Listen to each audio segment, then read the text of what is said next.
सध्या मस्त वानवत होता, पाहुणा आलो म्हणून माझ्या बाबाजवळ. बाबानं आंबा पण दिला मग त्याला.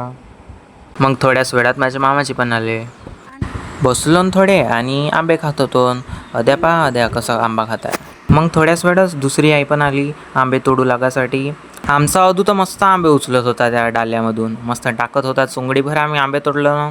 कोणाला लागत असतील तर सांगा गाईज. आंबे तोडून झाले आणि आई बाबा दुसरीवाली पण आई सगळेजण आंबे बांधू लागले आणि मग जाता जाता आम्ही कोंबड्याला दाणा टाकलो.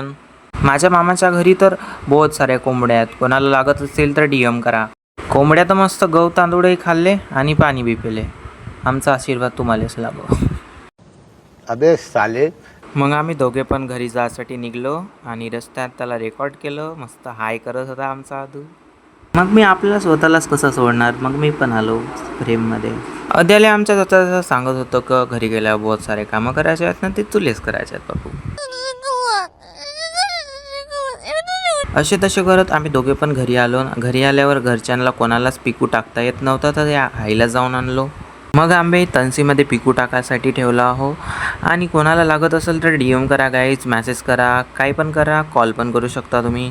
त्यानंतर मी विचार करत होतो की यांच्यासोबत मी रील बनवू, कोलॅब करू. मँगो सीझन आला म्हणून. मँगोची डिटेल आता तुम्हाला नेक्स्ट ब्लॉगमध्ये मिळेल. स्टे ट्यून आणि कोणाला लागत असेल तर DM करा. थँक्यू.